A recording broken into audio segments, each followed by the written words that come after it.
Hello and welcome to Macro Pulse. The conflict in the Middle East continued to dominate markets, with the closure of the Strait of Hormuz and ongoing attacks by Iran causing volatility in energy markets. We saw the price of oil going up by more than 70% since the beginning of the year, and natural gas prices also rising by about 80%.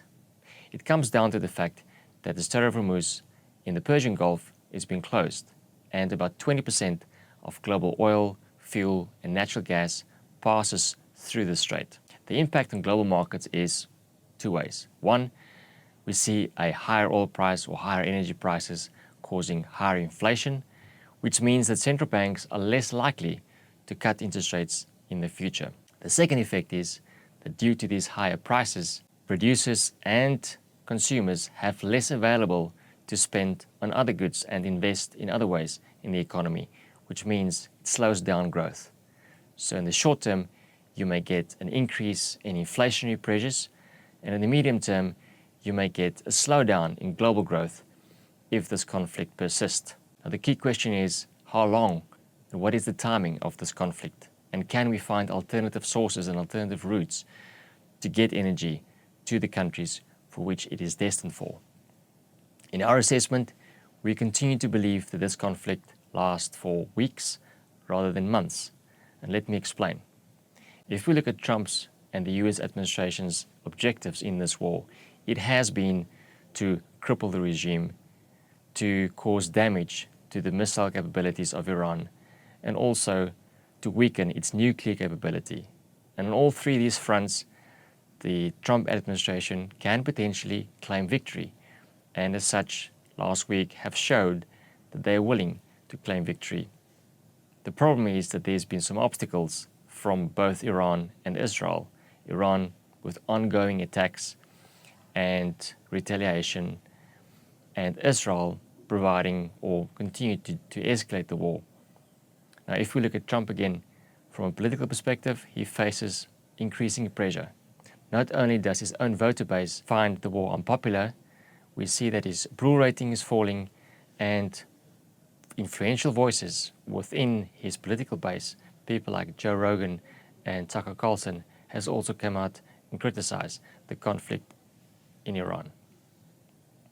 We see that also markets could provide some pressure to Trump to turn around, as he did in Liberation Day last year in April, when the equity markets fell about 12-15%, he reversed course. At the moment, however, the S&P 500 is down less than 4%, and therefore things may have to get worse actually before it starts to get better, and we see moving closer to either a short-term deal or one of the parties deciding to roll over in this conflict. Finally, on Trump, he doesn't have the international support to continue with this war. His allies are not sending ships to reopen the Strait of Hormuz, and the Gulf states are also putting pressure on him because their own image as a safe haven has been damaged. Iran, on the other hand, is facing severe damage in terms of its military equipment, infrastructure, as well as its military leadership. And its ballistic missile stockpiles have been reduced by more than 50% since the beginning of this war. Israel, on the other hand, because of the severe losses incurred by Iran, may start to accept a sooner ending of this conflict. But who is suffering the most through all of this? Well, if we look at Asian economies, they are very reliant on energy from the Middle East. Countries like Japan, South Korea, Thailand, Taiwan are all importing more than 50% of their energy through the Middle East. And it's not just energy that's been impacted.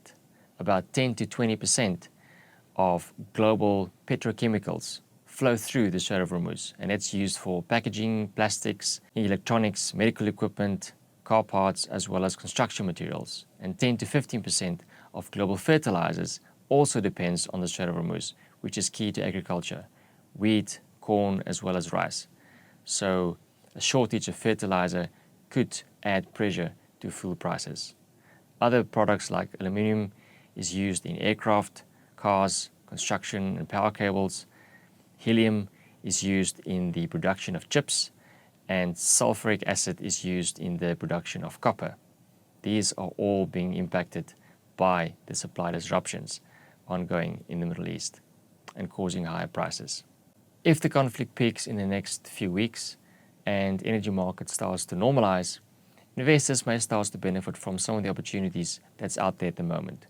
One of these could be emerging markets, which has been hit hard because of the larger portion of fuel and food within their consumption basket. Also, the weaker or stronger US dollar has put pressure on emerging markets. But even within emerging markets, there's also been some dispersion. If we look at China, for instance, their equity market is barely down, almost 1%, while the rest of EM is down between 8 and 10%. And the reason why EM or why China has been more resilient is because their economy is less reliant on oil as an energy source and more reliant on coal and also renewable energy. An increase in inflationary pressures in China could help in getting China out of its deflationary trap. And about 70% of its natural gas is being produced internally. So China is being more insulated from this crisis than some of the other emerging markets. The same is happening in developed markets. The US is a net exporter of oil, which means that it is less impacted by the supply or disruption in the supply of oil, while Europe is an open economy that is very reliant on both natural gas as well as oil. So if we see an increase in inflation as well as a slowdown in growth, these open economies is likely to get impacted more than the US, which means that the US dollar in this environment has become a safe haven. What about South Africa? Well, in local terms, our equity market is down between 7 and 8%. The currency, the rand, has weakened between 3 and 4%, and bond yields have risen between 80 and 90 basis points. And when we look at the consumer, we have to take into consideration the impact of fuel prices on the consumer. Next month, the fuel price is expected to rise by between 3 and 5 rand for petrol and between 6 and 8 rand for diesel. This will severely impact people's ability to spend on discretionary goods. The SARB, in the meantime, may hold off from cutting interest rates for the foreseeable future until there's more clarity around what is about to happen next. The SARB, however, is unlikely to hike rates because they're likely to look through the supply shock in the short term. However, markets are pricing in that the SARB will hike rates in the next 2 months. We disagree with that assessment and still think that the SARB will remain on hold until there's more clarity. Inflation expectations is actually still starting to come down. We had the BER's inflation expectations print last week, and that shows it's dropping from 3.8 to 3.6%. So the overall backdrop of still inflation expectations falling, in our mind, will continue to provide scope for the SARB to cut rates, although later in the future, maybe a 2027 story, due to also the weakness in growth that may come from a higher oil price potentially. The South African economy, however, is very reliant on fuel and specifically on diesel, which has been used for trucking, mining, agriculture, and generators. The good news is that only 20 to 30% of crude imports comes from the Middle East, and about 25 to 30% of our total fuel supply is locally produced through synthetic fuel by Sasol. Now, this provides some buffer.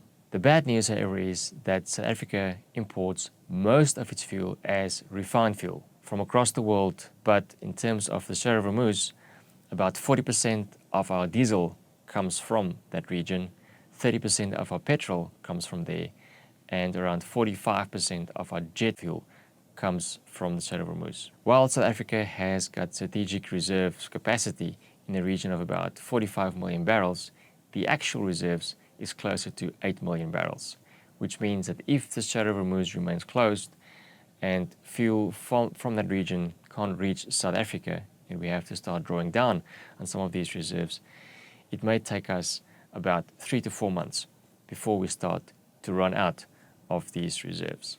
The situation in the Middle East remains very fluid.